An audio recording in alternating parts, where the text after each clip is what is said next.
नमस्कार, आप देख रहे हैं जंक्स पर। आपके साथ मैं आंचल श्रीवास्तव। उत्तर प्रदेश विधानसभा की शीतकालीन सत्र का आज आखिरी दिन है, लेकिन सत्र की समाप्ति से पहले सियासी तापमान अपने चरम पर पहुंच गया। विधानसभा के बाहर और अंदर दोनों जगह आज टकराव, नारेबाजी और आरोप प्रत्यारोप का माहौल देखने को मिल रहा है। सत्र की कार्रवाई शुरू होने से पहले ही समाजवादी पार्टी के विधायकों ने विधानसभा के बाहर प्रदर्शन शुरू कर दिया। मुद्दा बना अरावली पर्वत का संरक्षण और भाजपा के पूर्व विधायक कुलदीप सिंह सेंगर।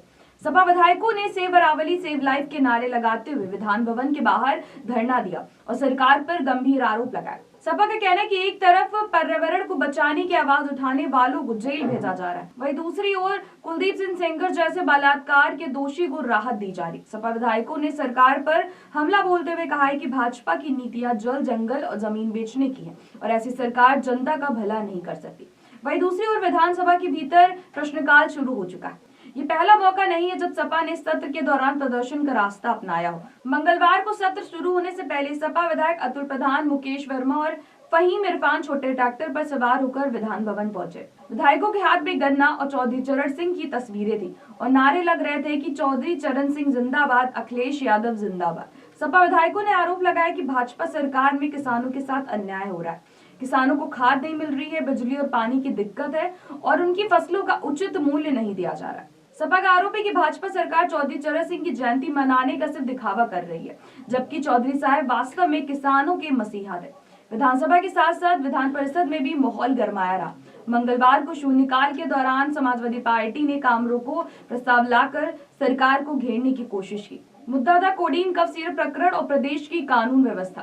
सपा का आरोप है कि 2000 करोड़ रुपए का ये अवैध कारोबार उनके क्षेत्र वाराणसी से संचालित हो रहा था और सरकार को इसकी जानकारी ना हो, ये संभव हो ही नहीं सकता। संसद में मचे हंगामे के बीच रागिनी सोनकर ने ए.के. शर्मा पर गंभीर सवाल उठाए हैं। यहाँ तक कि मंत्री जी का कार्यकर्ता भी, जब भारतीय जनता पार्टी का कार्यकर्ता मंत्री जी से मिलने आता है, मंत्री जी को प्यार से माला पहनाता है, भारतीय जनता पार्टी का नारा लगाता है और उसके बाद कान में कहता है कि मंत्री जी 14 घंटे से बिजली नहीं आई, तो मंत्री जी सारी बातों को भूल करके भगवान का नारा लगवा करके अपने विभाग की बातों को दरकिनार कर देते हैं और मंत्री जी का उत्तर आता है कि कोई कमी नहीं।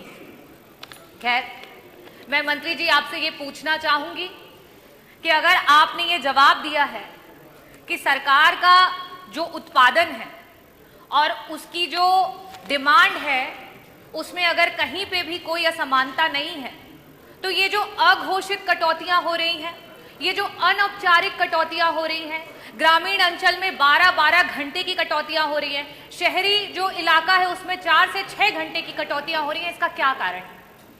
मेरा दूसरा प्रश्न मंत्री जी आपसे ये है कि अगर आप ये कह रहे हैं कि उत्पादन आपने बहुत बढ़ा लिया है, ऐसी स्थिति में हम क्या समझें कि जो वितरण है उसमें कहीं कठिनाई आ रही है विभाग को? और अगर वितरण में आपको कठिनाई आ रही है तो इन 9 वर्षों की सरकार में आपने वितरण को ठीक करने के लिए क्या किया? कितने अधिकारियों पे कार्यवाही की? क्या बेटरमेंट लेकर के आए? मंत्री जी अभी कुछ दिन पहले जौनपुर में बदलापुर महोत्सव में आए थे।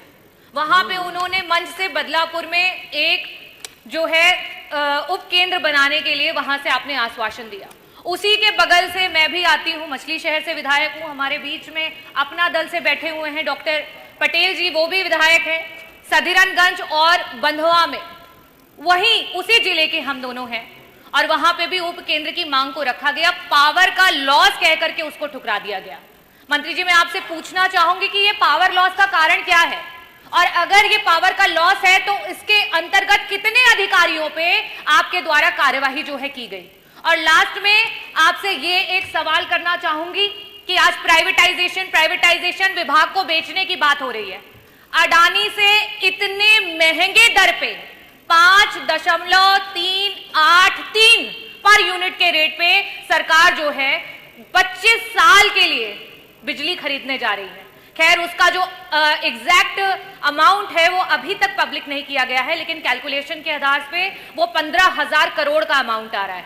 तो अगर आप 15,000 करोड़ का अमाउंट, खैर आप एक तरफ तो 10 जगह नारियल फोड़ करके आते हैं, शिलान्यास करके आते हैं, और जब आपके उसी शिलान्यासों से देखा जाता है कि आपने कितना उत्पादन बढ़ा लिया, तो वहां कुछ भी दिखाई नहीं देता है। उन्होंने कटाक्ष करते हुए कहा कि जब भारतीय जनता पार्टी का कोई कार्यकर्ता मंत्री जी से मिलने आता है, मंत्री जी को प्यार से माला पहनाता है, भारतीय जनता पार्टी का नारा लगाता है और फिर कान में कहता है कि मंत्री जी 14 घंटे से बिजली नहीं आई, तो मंत्री जी सारी बातों को भूलकर भगवान का नारा लगवाते हैं और अपने विभाग की जिम्मेदारियों को दरकिनार कर देते हैं। इसके बाद रागिनी सोनकर के सवाल पर ए.के. शर्मा ने जवाब देते हुए कहा, क्या कहा आपको सुनाते हैं। प्रश्न का जवाब तो मैं लिखित में दे चुका हूं, अब भाषण का जवाब देना बाकी है।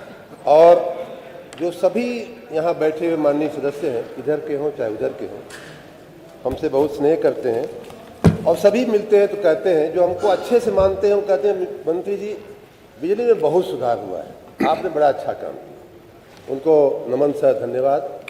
जो थोड़ा कम मानते हैं वो कहते हैं कि मंत्री जी बिजली में सुधार तो दिख रहा है, हम उनको भी नमन करते हैं।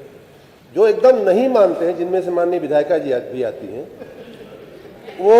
वो 3 चीज़ें कहेंगी, हम आपके कर्मचारी ऐसे हैं, सब स्टेशन ये है, ट्रांसफार्मर ओवरलोड है, सब कुछ कहने के बाद कोई सुनता नहीं है, फ़ोन नहीं उठाता, सब कुछ कहने के बाद जब मैं पूछता हूं कि भाई साहब बहन जी बिजली कैसी आ रही है, कहते नहीं बिजली तो अच्छी आ रही है।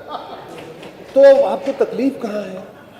अगर आप व्यक्तिगत रूप से हमको ये मानते हैं, संदेश देते हैं। एक मिनट बैठिए, अब हर मामले में डॉक्टर साहब, कल भी मैंने पूछा था, कुछ नीचे लगा है क्या?